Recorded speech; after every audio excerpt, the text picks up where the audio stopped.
اگر اس کے اوپر 130 کیسز ہیں تو 130 کیسز میں سے یہ باہر آ جائے گا، کیونکہ اس سے پہلے میں نے اپنی آنکھوں سے ایسے ایسے لوگ دیکھے جن کے اوپر 200 کیسز ہیں، اور وہ لوگ بڑے سنگین قسم کے کیسز ہیں، اس میں سے بھی لوگ باہر آ جاتے ہیں، کلین چٹ مل جاتی ہے ان کو۔ تو یہ ایک کچھ لوگوں کا کہنا ہے کہ یہ ایک فالس فلیگ آپریشن ہے، جس کے تحت سب کچھ پہلے سے پلانڈ تھا، اور اس کو جس طریقے سے اریسٹ کیا گیا ہے، اس سے پہلے اس کو 1 سال کا پورا موقع دیا گیا ہے، جس میں اس نے پاکستان کے نوجوانوں کی مائنڈ پروگرامنگ کی ہے، اور ان کو اپنے ہی اداروں کے خلاف اکسانے، ان کی سوچ تبدیل کرنے، ان کے دل سے اپنے اداروں کی عظمت اور رسپیکٹ ختم کرنے کی مائنڈ پروگرامنگ کی گئی ہے، اور ان کو بتایا گیا ہے کہ آپ کا فیوچر اسی صورت میں بچتا ہے کہ اگر عمران خان دوبارہ پرائم منسٹر بن جائے، اور عمران خان کو ایک ریڈ لائن کے طور پہ، نفسیاتی طور پہ ایک سائیکولوجیکل بیریئر بنا دیا ہے نوجوانوں کے ذہنوں میں، اور یہ نوجوان ہزاروں نہیں ہیں، لاکھوں نہیں ہیں، کروڑوں ہیں۔ پاکستان میں بہت بڑا پولرائزیشن ہے، پاکستان کو سائیکولوجیکلی، ایڈیالوجیکلی، پولیٹیکلی جو ہے وہ تقسیم کر دیا گیا ہے۔ تو یہ جو بھی آپریشن ہے یہ ایک فالس فلیگ آپریشن ہے، جس آپریشن کے نتیجے میں عمران خان کو جس طریقے سے اریسٹ کیا گیا ہے، اس اریسٹ کرنے کے بعد جس قسم کا ٹرموائل پیدا ہو گیا ہے پاکستان میں، اس ٹرموائل کے نتیجے میں ہمارے ہاں پہ کچھ سیاسی مدبرین کا یہ خیال ہے کہ شاید ابھی آنے والے 5-7 گھنٹے بہت اہم ہوں گے، اور اس سے پہلے میرے عزیز ہم وطنوں والی تقریر ہم کو سننے کو ملے گی، اور پاکستان میں مارشل لا جو ہے وہ انفورس ہو جائے گا۔ لیکن اصل منزل مارشل لا بھی نہیں ہے، بلکہ اصل منزل یہ ہے کہ کچھ سمجھدار، درد مند جو پاکستانی ہیں، ان کا یہ بھی خیال ہے کہ ہم معصوم لوگ ہیں، ہماری نوجوان نسل کو کافی حد تک جو ہے پی ٹی آئی کے بڑے لیڈرز نے ہائی جیک کر لیا ہے، اور اصل مقصد جو ہے وہ یہ ہے کہ کسی طریقے سے زیادہ سٹرینتھ کے ساتھ، زیادہ سمپتھیز کے ساتھ الیکشنز کے بعد اس کو دوبارہ جو عمران خان کو لایا جائے، اور پھر اپنے مرضی کے نتائج حاصل کیے جائیں۔ اور وہ مرضی کے نتائج حاصل کرنا کون چاہتا ہے؟ وہ پاکستان کے عوام نہیں ہیں، جو پاکستان کے 97% مسلمان ہیں وہ نہیں ہیں، بلکہ پاکستان کے مفادات کے خلاف کام کرنے والا وہ ایک مرتد ٹولہ ہے، جو کہ کسی طور پہ یہ نہیں چاہتا کہ پاکستان میں سٹیبلٹی ہو، پاکستان جو ہے وہ ترقی کرے، اس کی سولیڈیرٹی میں اضافہ ہو، یہ معیشت کی اس کی مضبوط ہو، یہاں پہ یکساں نظام تعلیم ہو، یہاں پہ انصاف آسان ہو، یہاں پہ امن ہو، یہاں پہ انڈسٹری فلورش ہو، یہاں پہ لوگوں کے پاس پیسہ ہو، لوگ آسودہ ہوں۔ یہ وہ نہیں چاہتے ہیں، وہ یہ چاہتے ہیں کہ کسی طریقے سے پاکستان ٹوٹے، پاکستان کمزور ہو، پاکستان کی نیوکلیئر ایسیٹس جو ہیں وہ ان کے ہاتھوں سے نکل جائیں، پاکستان پاکستان غریب ہو، پاکستان قرضوں میں جکڑا ہوا ہو، پاکستان کے اندر اتفاق اور اتحاد اور یگانگت اور انٹیگریٹی نام کی کوئی چیز نہ ہو، پاکستان کے ادارے ایک دوسرے کے ساتھ ٹکرائیں، اور پھر اس ٹکراؤ میں ہمارا یہ انسٹیٹیوشن تباہ و برباد ہو جائیں۔ تو یہ ایک بنیادی طور پہ ایک فالس فلیگ آپریشن ہے۔ تو اس زاویے سے بھی غور کرنے میں کوئی حرج نہیں ہے۔ ہم کسی کو براہ راست باقاعدہ یہ نہیں کہتے کہ پوائنٹ آؤٹ کر کے کہ آپ یہ کر رہے ہیں یا آپ نے یہ کیا ہے، بلکہ یہ ایک موقف ہے وہ لوگوں کا جن کی پچھلے 70 سال کی تاریخ پہ بھی نظر ہے، اور امجد یحییٰ کی طرح پاکستان قدیم دور سنگ میل پبلیکیشن نے شائع کی تھی، کمال کتاب ہے، پاکستان اور ہندوستان کی پچھلی 8-10 ہزار سالہ تاریخ کے اوپر بھی نظر ہے، اور پاکستان کی پولیٹیکل پارٹیز کی تاریخ کو بھی سمجھتے ہیں، اور پارٹیشن سے پہلے کے پاکستان اور ہندوستان کو بھی سمجھتے ہیں، اور ساؤتھ ایشیا کے بہت سارے معاملات کو بھی سمجھتے ہیں، اور پوری دنیا میں ہونے والی جنگوں کی جو کور ریزن ہے اس کو وہ ریلیجن ہی خیال کرتے ہیں۔ اور یہ بیسیکلی ایک ٹکراؤ ہے جو اسرائیل ایک ریلیجن کی بنیاد پہ ایک سٹیٹ بنی ہے، اور ایک پاکستان ہے جو ایک ایڈیالوجیکل اور ایک دین اسلام کے نام پہ سٹیٹ بنی۔ ان دونوں کا اصل میں ٹکراؤ، اور ان کے ساتھ ان کے ہواری ہیں، 2 ڈیفرنٹ کیمپس ہیں جو بظاہر تو ڈکلیئر نہیں ہیں، لیکن انڈکلیئرڈ یہ کیمپس ہیں جو آپس میں کسی طریقے سے کسی ایک سویلائزیشن کو ختم کر کے، کسی ایک ریاست کو ختم کر کے دوسری ریاست، اسپیشلی اسرائیل یہ کہنا چاہتے ہیں کیونکہ ہمارا دین سچا تھا، ہمارا یہودی مذہب سچا ہے، اس لیے ہم باقی ہیں، اور دیکھو پاکستان ختم ہو گیا ہے۔ تو لوگوں کا یہ بھی خیال ہے کہ عمران خان اور اس کے جتنے بھی ارد گرد کے جو لوگ ہیں وہ ان میں سے زیادہ تر لوگ ایسے ہیں جو قادیانی ہیں، جو کہ ختم نبوت پہ یقین نہیں رکھتے، اور ان کا اپنا ایک خاص ایجنڈا ہے. اس ایجنڈے کے تحت پاکستان باقی رہے یا نہ رہے ان کی اس میں کوئی دلچسپی نہیں ہے. وہ کسی طور پہ بھی یہ چاہتے ہیں کہ اگر کسی طریقے سے بھی پاکستان کے آئین 73 کے آئین میں سے جیسے قادیانیوں کو کافر قرار دیا گیا ہے، اس میں سے کسی طریقے سے اس کو امینڈمنٹ کر کے ختم کر دیا جائے. اور اگر یہ ختم نہ ہو سکتی ہو تو اگر یہ پاکستان کو ختم کرنے کی قیمت ادا کر کے اس کو ختم کیا جا سکتا ہو تو بھی کر دینا چاہیے، کیونکہ پاکستان میں اس غیر مسلم جتنی بھی اسلام دشمن قوتیں ان کی کوئی دلچسپی نہیں ہے. اس کی فوز و فلاح سے، اس کی انٹیگریٹی سے، اس کی سالمیت سے ان کو کوئی لینا دینا نہیں ہے. تو ہمارے ہاں کے عوام کیونکہ ان چیزوں کو آسانی سے سمجھتے نہیں ہیں، ان کو اس بات کا احساس آسانی سے ہوتا نہیں ہے. کئی دفعہ کئی دہائیاں لگ جاتی ہیں یہ پتہ کرنے میں کہ کون پاکستان کا خیر خواہ تھا اور کون کسی اور ملک یا کسی اور پلید مذہب کا ایجنٹ تھا، اور وہ اس وقت تک اپنا پورا پروگرام کر چکا ہوتا ہے، اس نے اپنے حصے کا رول ادا کر دیا ہوا ہوتا ہے. تو یہ اس میں کوئی بھی ایسی بات نہیں ہے جو پہلے سے طے شدہ نہیں ہے. اس میں سے کوئی بھی اسکرپٹ کا ایک ڈائلاگ بھی ایسا نہیں ہے جو پہلے سے سامنے دونوں پارٹیوں نے رٹا ہوا نہیں ہے. تو یہ یوں خیال فرما لیجئے کہ ابھی بہت سارے کام کرنے باقی ہیں، جن میں سے دو اہم ترین کام پاکستان کے نیوکلیئر ایسٹس ہیں، جو کہ کسی طور پہ بھی انٹرنیشنل اسٹیبلشمنٹ کو اور اسلام دشمن قوتوں کو بھاتے نہیں ہیں. اور اس کے ساتھ ساتھ دوسرا، پاکستان یہ بات کسی طور پہ بھی قادیانیوں کو ابھی تک ہضم نہیں ہوئی ہے کہ دنیا میں کوئی ایک ایسا ملک ہے جس میں اس کے آئین میں باقاعدہ یہ ڈکلیئر کر دیا گیا ہے کہ قادیانی جو ہیں وہ کافر ہیں، مرتد ہیں اور زندیق ہیں اور جہنم کے کتے ہیں. تو وہ کسی طور پہ بھی اس کو ختم کرنا چاہتے ہیں تاکہ دنیا میں کوئی بھی ایسی اسٹیٹ نہ ہو پاکستان سمیت جہاں پہ قادیانیوں کو کافر قرار دیا گیا ہو. اور وہ دوسری مسلمان ریاستوں کو بھی یہ چاہتے ہیں کہ پاکستان کو عبرت کا نشان بنا کے ان کو ایک لیسن دیا جائے کہ وہ اس بات کا تصور اور خیال بھی نہ کریں کبھی کہ وہ اس طرح کر سکتے ہیں، یا کریں گے تو ان کو چھوڑ دیا جائے گا.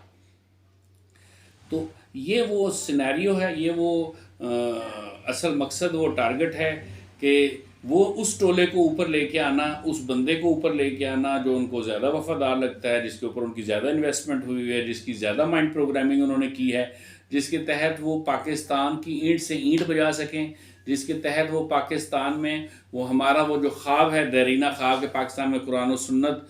کا نفاذ ہو اور پاکستان ایک ماڈل ویلفیئر اسلامک اسٹیٹ بنے جو پوری دنیا کے لیے دعوت دے سکیں ہم ان کو کہ یہاں پہ آپ آ کے دیکھیں کہ اسلام اصل میں یہ ہے. تو اس کو، اور دوسرا یہ کہ یہ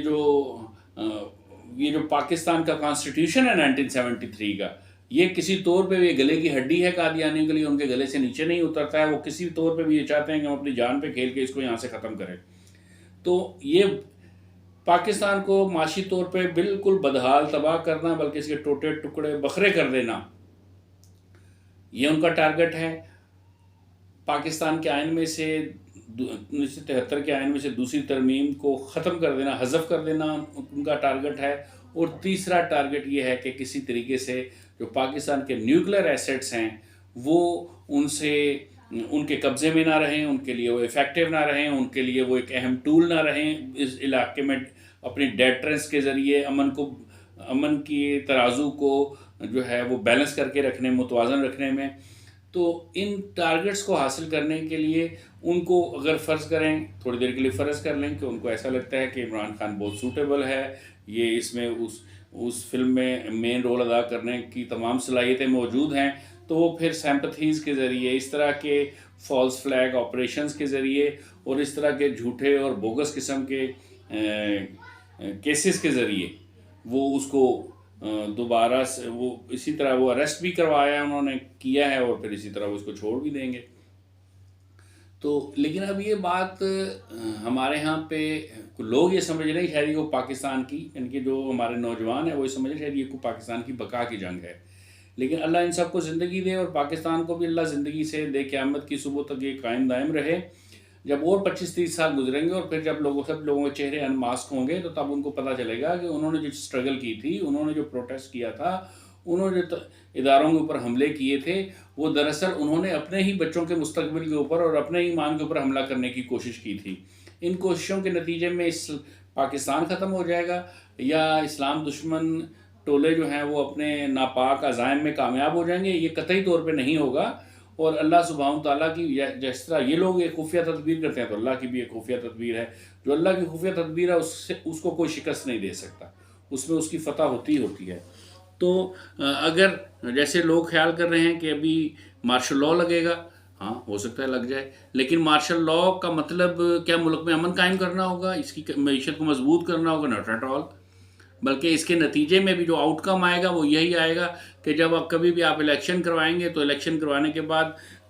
اس طرح کی صورتحال ایسی فضا بنا دی جائے گی کہ تمام نتائج جو ہیں وہ ایسے لگیں گے یہ جینین ہے، سیمپتھی ووٹ پڑ گیا ہے پی ٹی آئی کو، اور پی ٹی آئی اوپر آ گئی ہے اور بہت بڑی اکثریت سے آ گئی ہے۔ جب یہ بہت بڑی اکثریت 2/3 اکثریت سے اگر پی ٹی آئی اوپر آئے گی تو پی ٹی آئی کے لوگ تو آئیں گے، تو وہی ایلیٹ کلاس اوپر آئے گی نا، تو وہ جو اوپر آنے کے بعد سب سے پہلے جو نقصان پہنچائے گی وہ سب سے پہلے پی ٹی آئی کے کارکنان کو ہی پہنچائے گی، اور پھر دوبارہ سے وہ جو اسلام دشمن اور ختم نبوت پہ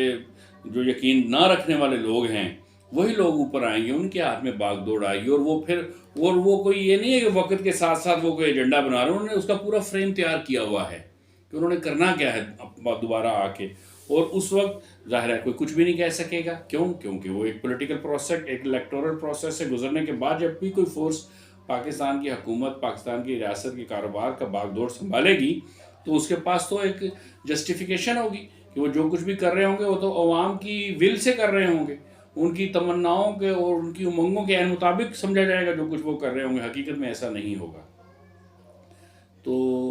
یہ ایک کروشل وقت ہے سب کے لیے، عام آدمی کے لیے بھی ایک کروشل وقت ہے۔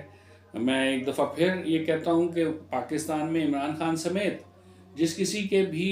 مسلمان ہونے کے اوپر شک ہے اور کسی اسلام دشمن ٹولے کے ساتھ ان کا تعلق ہونے کا شک ہے یا ان سے ان کو منسوب کیا جاتا ہے جس کا وہ کوئی جواب نہیں دیتے، تو پاکستان کی عدالتوں میں ان کے خلاف یہ کیس کرنا چاہیے۔ اگر آپ یہ چاہتے ہیں کہ کسی طریقے سے پاکستان کو قادیانیوں کے تسلط سے نجات دلوائی جائے تو وہ لوگ جو کہ جن پہ قادیانی ہونے کا شک ہے وہ لوگ ان کے خلاف آپ کورٹ پہ کیس کریں تاکہ دودھ کا دودھ اور پانی کا پانی ہو جائے۔ اگر وہ ثابت ہو جائیں کہ وہ قادیانی ہیں تو پھر تو وہ کوالیفائی نہیں کرتے پاکستان کا پرائم منسٹر بننے کے لیے، اور اگر وہ قادیانی نہیں ہیں تو پھر وہ کوالیفائی کرتے ہیں، پھر سب کے سامنے آ جائے گا۔ تو ضرورت اس بات کی ہے کہ اس کے اوپر بھی کام کیا جائے۔ سارے کام ایجیٹیشن سے نہیں ہوتے ہیں۔ کبھی بھی دنیا میں آپ کسی بھی انقلاب کا نام لے لیں، وہ انقلاب روس کا انقلاب ہو یا فرانس کا انقلاب ہو یا ایران کا انقلاب ہو، انقلاب ایک سیلاب ہوتا ہے جس میں ہر چیز خسر و خاشاک کی طرح بہہ جاتی ہے، اور ایسے جتنا مرضی آپ کی بورڈ واریر بن کے سوشل میڈیا میں ایک ابال لانے کی کوشش کریں تو یہ باسی کڑی میں ابال لانے والی بات ہوگی۔ انقلاب ایک اور چیز ہوتی ہے، جو اصل میں انقلاب ہے وہ انسان کے باطن میں رونما ہوتا ہے، وہ اس کے عقائد میں رونما ہوتا ہے، اور پھر اس کے بعد اس کے رویوں میں رونما ہوتا ہے، پھر اس کے لین دین میں رونما ہوتا ہے، پھر اس کے گھر میں رونما ہوتا ہے، پھر اس کے محلے میں رونما ہوتا ہے، اور پھر اس کے بعد وہ پھر پورے معاشرے میں رونما ہوتا ہے، جس کی مثال اس سے پہلے حضور صلی اللہ علیہ وسلم نے اپنی زندگی میں پیش کر دی ہوئی ہے۔ تو اللہ سے اس عزم کے ساتھ اور اس امید کے ساتھ کہ انشاءاللہ تعالی سب بھلا ہوگا، ہماری فوج کا بھی بھلا ہوگا، ہماری فوج جو ہے وہ اس میں میجورٹی بہت بڑی غالب اکثریت جو ہے وہ مسلمانوں کی ہے، اور اللہ سبحانہ تعالیٰ ان کو زندہ قائم دائم رکھے۔ وہ ہمارے سر کا تاج ہیں، ہمارے ماتھے کا جھومر ہیں، اس پاکستانی قوم کے لیے ایک طرح امتیاز ہیں، اور یہی وہ جگہ ہے جہاں سے انشاءاللہ تعالیٰ حضرت امام مہدی کے جو لشکر ہیں وہ بھی یہیں سے تیار ہوں گے۔ سب سے زیادہ درد مندی رکھنے والا اور تڑپنے والا جو دل ہے اور مچلنے والا جو دل ہے اور جو عشق اور محبت ہے ہمیں اللہ اور اللہ کے نبی کریم صلی اللہ علیہ وسلم سے، وہ پوری دھرتی میں سب سے زیادہ زرخیز زمین پاکستانی ہے۔ تو یہ سب لوگ اسی زمین، ہم بہت گناہ گار ہیں، بڑے نکمے ہیں، ہمارے کریڈٹ پہ ہمارے نامہ اعمال میں بہت بہت خرابیاں لکھی ہیں، لیکن یہ بھی اللہ کا احسان ہے کہ اللہ سبحانہ تعالیٰ نے ہمیں منتخب کیا ہے، اور ہم ایک ایڈیالوجیکل ریلیجیس اور اسلامک اسٹیٹ ہیں جو پورے پاکستان نہیں، پوری دنیا میں ایک ہی ہے پاکستان۔ تو ضرور ایسا ہوگا کہ پاکستان کی وجہ سے اسلام کا بول بالا ہوگا. اللہ سبحانہ ہم اگر رکھیں نہ رکھیں اپنے مسلمان ہونے کی لاج، لیکن اللہ تو اپنے نام کی لاج ضرور رکھے گا. تو ہمیں اللہ سے بڑی اچھی امیدیں ہیں کہ اسی زمین سے ایسے بیٹے پیدا ہوں گے،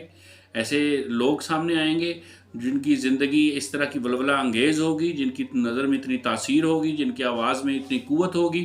جن کے بازو میں ایسے شعلے ہوں گے، جن کی تلوار میں ایسی چمک ہوگی کہ جو کفار کو، جو قادیانیوں کو، جو ختم نبوت کے منکرین کو اس دنیا سے، اسپیشلی پاکستان سے بالکل پاک کر دیں گے. اور یہ پاکستان ایک امن کا گہوارہ ہوگا، پاکستان ایک ماڈل سٹیٹ ہوگا. اس پاکستان کی وجہ سے دوسرے مسلمان ممالک میں بھی اسلام آئے گا اور غیر اسلامی ریاستوں میں بھی اسلام آئے گا. اللہ پاک اس نازک دور سے میرے ملک کو، میری قوم کو، میرے قوم کے بچوں کو بخیر و خوبی گزار دے، اور یہ ہمارے لیے نصیحت کا باعث ہو، یہ ہمارے لیے تربیت کا باعث ہو، یہ